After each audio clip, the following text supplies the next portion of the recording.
Pandey, as I know him, is a man of few words. Then he writes a book. And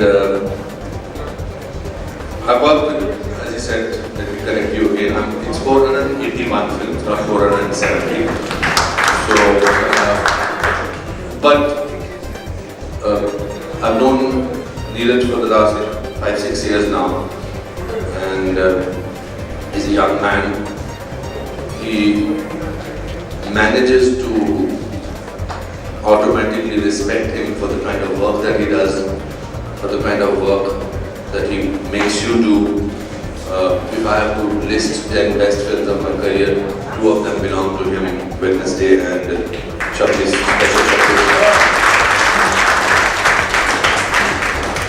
But whenever an actor reads a book, he thinks that, okay, there is a role for me. So I have a feeling there is a role for me in this film. That's my basic reason to come here and read all these exams. It's Ghalib Danger. I'm reading chapter 2, page 30. Though Farooq was very talkative and a cribber, he never used a cuss word. He hated people who did. In his presence, people made sure they used the right vocabulary or shut up. He had once cut a man's tongue for saying Mahanshul. He had inherited his share of the underworld from his father. But there was a problem. His father had married twice and he had 2 stepbrothers who also had a share in the inheritance. Farooq didn't approve of this, and so he called for both the brothers and started to negotiate with him. The 2 stepbrothers were a bit crass. Farooq tried to ignore them, but the meeting became very heated after 15 minutes.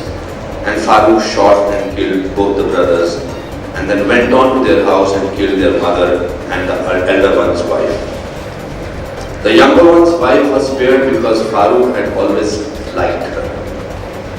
He liked her to the extent that he called her Mohabbat. But Farooq never forced himself on her. He just kept sending her gifts, money. Once in a while he used to go to her place. No one had the guts to stop him. He used to sit in the drawing room. She used to stand behind the curtains. Some tea, please. And kindly make it yourself and serve it yourself, please. The following routine ensued every time. Mohabbat made tea and served it herself. Farooq watched Mohabbat walk from the kitchen up to the table, bend a bit, place the tray on the table, do his salam and go back to where she came from. Initially, Mohabbat scorned him, but Farooq's tenacity got to her eventually.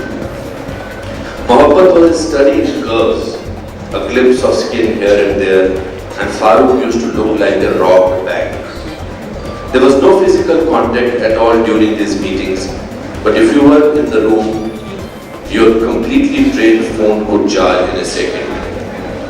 When Farooq got up to go after placing an envelope full of currency notes on the table, Mohabbat would ask, "Was the tea okay, Farooq Sahab?"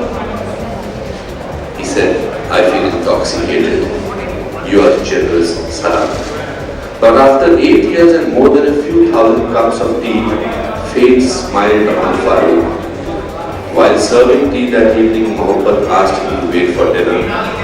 A regret crossed Farooq's mind as to why he had made love to his wife that afternoon. But then he was reassured when he remembered that he had taken all his pills that morning. As Farooq was having dinner, Mohabbat fanned him. "Please join me in the bedroom, Farooq Sahab." Farooq became sure that there was a khuda. Their first kiss lasted an eternity. In the bedroom, as Mohabbat undressed, Farooq became sure of another thing. Miracles happen to those who believe in them. When the bra came off, Farooq had smoke coming out of his ears. He got up and rushed towards Mohabbat and kissed her again. They then proceeded towards the bed and Farooq was fast losing control of himself till he ripped off the salwar and felt that something was not right. He looked down at Mohabbat Mohabbat's body and found a stranger's looking truth staring at him. Mohabbat was not a woman book. Farooq gasped and cursed in his mind for the first time in his life. My fucking stepbrother was not fucking straight. He shivered and pushed Mohabbat away. Mohabbat smiled slowly. Farooq Saab, you got fucked without getting fucked, man. जो अंश मैंने पढ़े हैं वो बहुत ही कमाल के इनकी फिल्मों जैसे हैं, जिस तरह की इन्होंने बेहतरीन उत्तम फिल्में बनाई हैं। ये गालिब डेंजर भी जो है उसी तरह की किताब है। मेरी ख्वाहिश होगी, दरख्वास्त होगी आपके सब दर्शकों से कि इस किताब को ख़रीदें और इसको पढ़ें, क्योंकि इसके पीछे इन नीरज पांडे जैसे शख्सियत का हाथ है और बहुत अच्छी किताब है। नहीं, गालिब जी को इन्होंने डेंजर पेश नहीं किया है। वो कैरेक्टर का नाम जो तकिया कलाम टाइप है वो इन्होंने नाम दिया है।